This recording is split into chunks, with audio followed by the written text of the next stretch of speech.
South Africans will still have the opportunity to register to vote online or physically by going to an IEC office in their respective province beyond this weekend. The voters' roll will only be closed after the proclamation of the elections. The voter registration at a voting station affords or extends convenience to voters.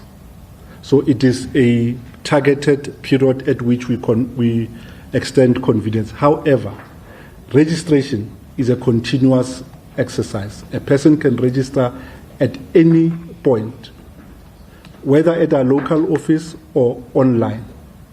The only consideration being that a person must have been registered before the elections are proclaimed in order to take part as a voter in those elections. So voter registrations remains open until the date on which the president declares the date of an election.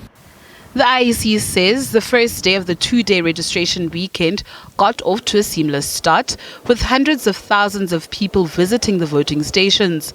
Over 99% of the stations were operational within minutes of opening, with little to no reports of protests. In the initial hours of this two-day registration weekend, an impressive 304,221 voters have visited voting stations.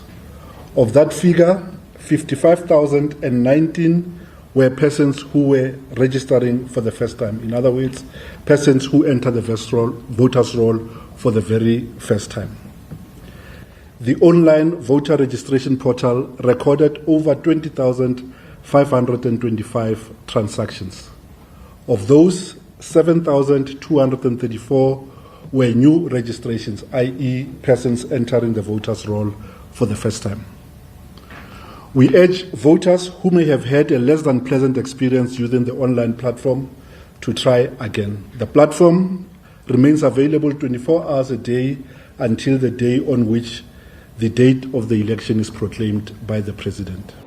In 2019, 15,000 inmates registered to vote. An additional 3,000 have been added to that number following inmate registration that took place earlier this week in the country's correctional facilities. Well, that 15,000 is still registered. So let's not say we're not starting afresh. And everyone else... So you're basically adding another 3,000. Exactly. We're adding to the roll, but they don't have a separate voters roll because of the fact that they can still be registered wherever they are and they can then vote inside of prison. They do not assume the prison address. They still have their own address because the legislation allows them or deems them to be registered in the voting district where they are incarcerated.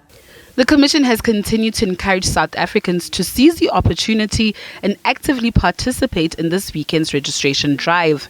Natasha Piri, SABC News, Centurion.